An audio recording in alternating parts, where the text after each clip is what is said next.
You know, it's kind of funny. I spent days thinking about how do I review the new BMW M3 Touring, because having put hundreds of kilometers on it and testing its performance, I just thought, this car is perfect.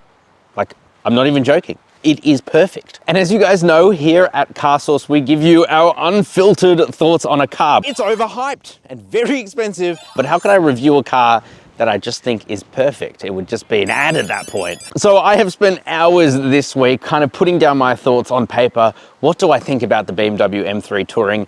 And I realize it comes down to something as simple as this. There are really 5 major reasons that you and I will regret not buying a BMW M3 Touring. I would actually be doing a major disservice if I didn't give a brief overview of the M3 Touring, because how it came to be is frankly fascinating. This is not actually the first BMW M3 Touring, even though it is.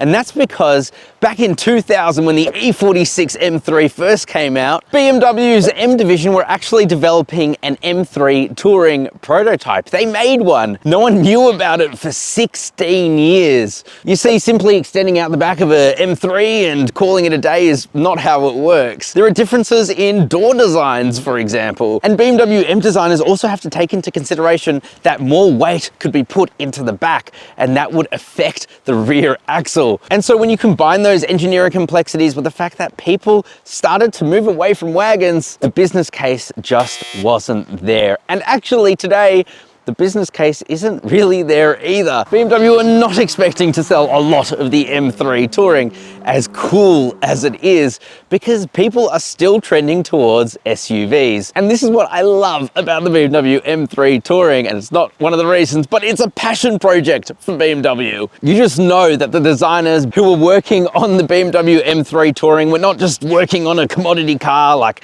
the X1 might be. Instead, they were able to use their talent to build something they want to build, which is an M3 Touring. It is so exciting. So as I said in today's video, I'm going to give you 5 reasons why you are going to regret not buying a BMW M3 Touring. Thank you to today's video sponsor, WiperTech. WiperTech sell high quality and durable wiper blades delivered straight to your door. Designed for all Aussie conditions, these blades fight rust, reduce wind lift, and glide smoothly thanks to their aerodynamic design and Teflon embedded rubber. They're easy to install, offer a perfect fit guarantee, and backed by a full 12-month warranty. Click the link below and use code CARSAUCE15 during checkout to get 15% off your order plus free express shipping. Thanks to WiperTech for sponsoring today's video. Reason number 1 that you will regret not buying a BMW M3 Touring is this. Ask most automotive enthusiasts out there what is the best 6-cylinder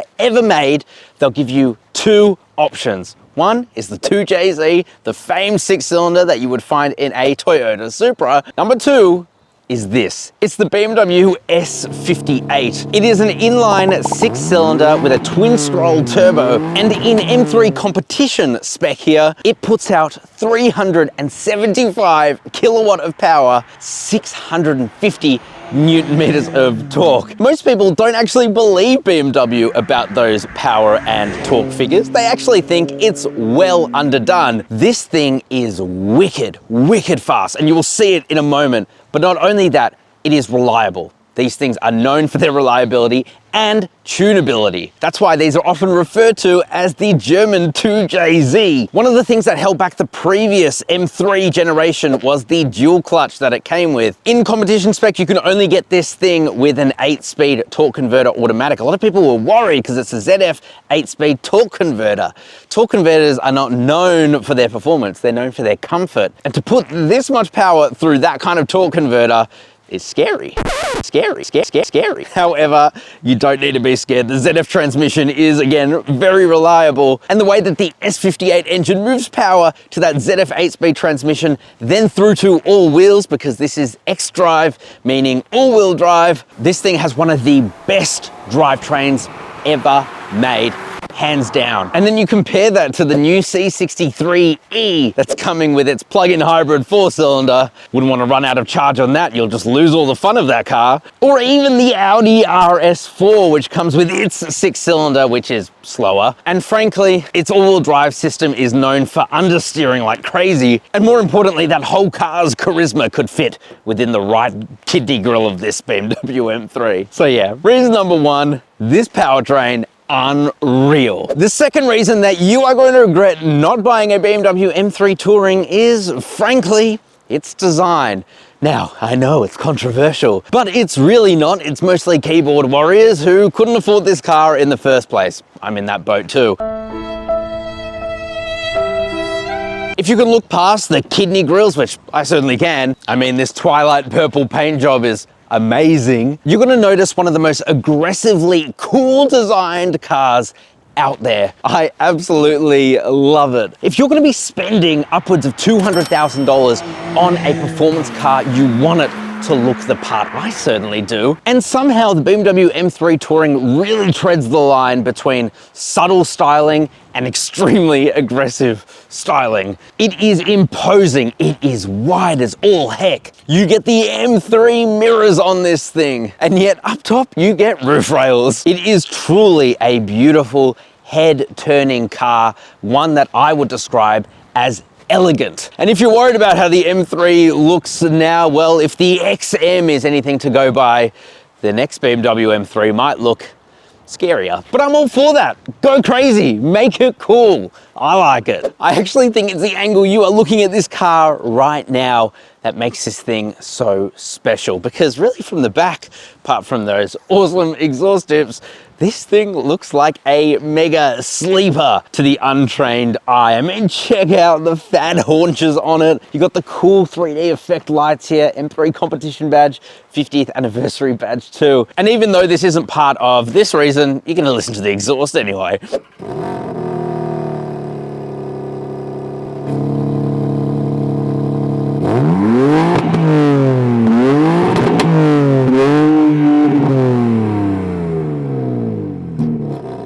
Now, I would wager that it's somehow illegal if I were to talk about the practicality of this thing when talking about its design. That is the main selling point of the M3 Touring over an M3 sedan.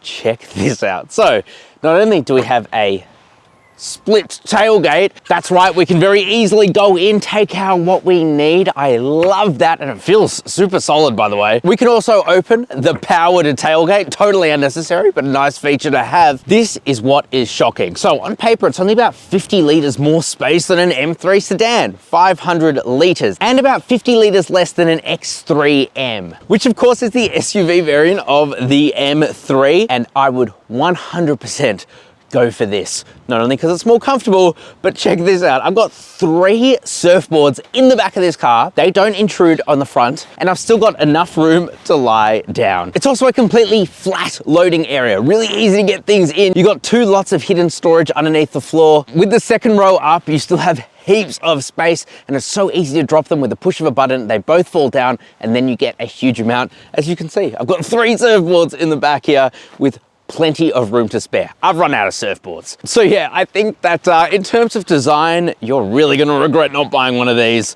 It does it all. So what's reason number 4 that you will regret not buying a BMW M3 Touring? Well, it's price. Actually, this thing here will cost you about 200,000 Australian dollars drive away. And if you think that that is a lot of money, you're right, it is a lot of money. But unfortunately, as is the case with the cost of living crisis and inflation, high performance cars are not cheap, and frankly, they never have been. Although pricing is yet to be confirmed from the Mercedes C63E, all reports are that it's going to be well over 200,000 Australian dollars to get into one. Oof. The Audi RS4 is cheaper, but the performance of the RS4 is actually more comparable to the BMW M3 40i. And if you want to learn more about that BMW 3 Series, you can click the link in the description below. And it's not just about price, right? It's also about scarcity. As I said, BMW do not expect this to be a volume seller. They're being produced in relatively small numbers. And so if I were a betting man, I would definitely think that the BMW M3 Touring will hold its value much, much better than the sedan. Passion project cars don't tend to last very long from manufacturers. They'll get a few years, That's probably it. And then here in Australia, if you want to get into a base model, completely zero optioned Porsche 911, you're going to be spending over $110,000 more than buying a BMW M3 Touring. So in my eyes, at that point, it's like, what is the point? And so what you'll find is that the BMW M3 Touring is somehow reasonably priced. Let's take this thing for a drive and tell you reason number 5. And then of course there's reason number 5, which is probably the main reason that you would buy an M3 in general, let alone an M3 Touring, and that's in how it drives. Actually, when you're just trying to drive around normally, it is quite sedate. It feels like a normal car. You do definitely notice the stiffened suspension, though it's nowhere near as bad as you'll find in the BMW X3M that I've previously reviewed and was trying to defy physics by being an SUV and a sports car, and therefore the suspension was horrendously stiff.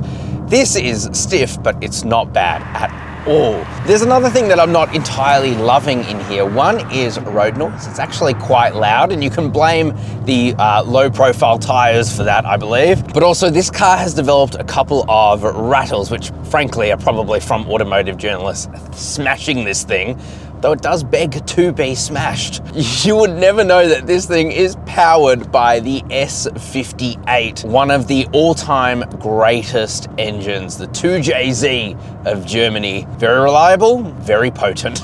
So with that, let's put the car into M1 and give it some sauce.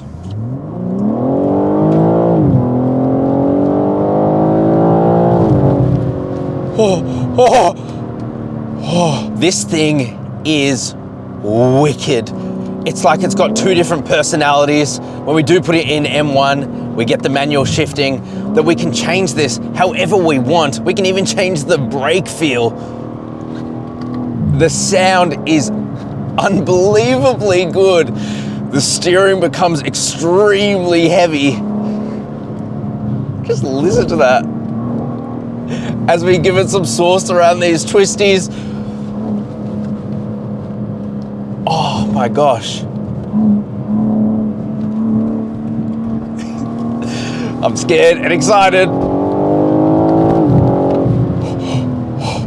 Oh man, this thing is wicked. It is face-meltingly fast. You feel the front lift up, even though it's all-wheel drive. Oh man.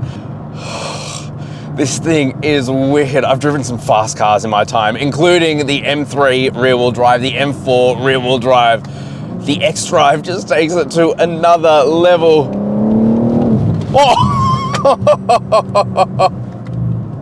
oh man, we have MDM off, which means we have it in its sports traction setting, and so it'll let the rear end out. Because it is a rear-wheel drive bias X-Drive system, let's take it up saucy corner. I'm almost a little bit scared.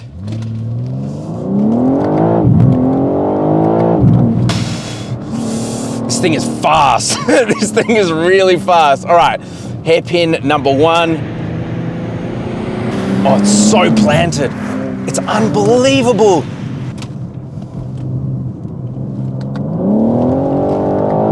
Oh, man.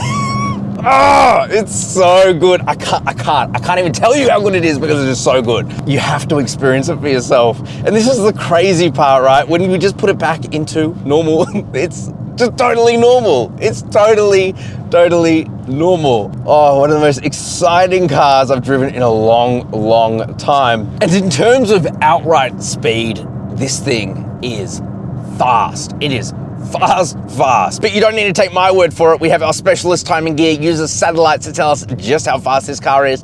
Let's test the 0 to 100 km/h claims. To do that, we put the car into M. We put it into manual shifting, even though it'll automatically shift for us. We do have to turn traction all the way off. I'm a little scared. Bog down a bit.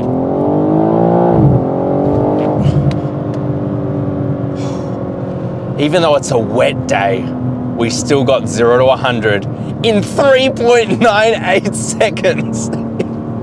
It is wildly quick. And here's the thing about the M3. It's not just about how fast it is. It is fast. We all know that. It's also about how it performs. Now, this thing weighs 1.86 tons or so. It's almost 200 kilos more than the sedan, but you wouldn't know because they've done all this stiffening in the engine bay, underneath the car, in multiple places.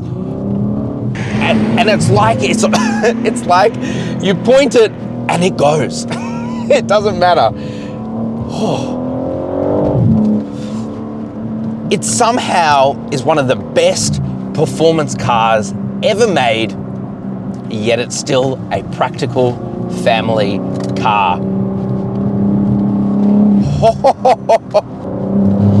I don't even care that my camera gear is going flying in the back, because that's what this car is meant to. It's meant to hold all my stuff. Oh man, this is probably the reason that you buy a BMW M3 and M3 Touring. I love it, I love it, I love it. But let me know what you guys think down in the comment section. Are you gonna regret not buying a BMW M3? Of course, I'd love you to subscribe to the channel so you can see cool car videos like this. Oh, we have fun. We have fun giving cars the sauce.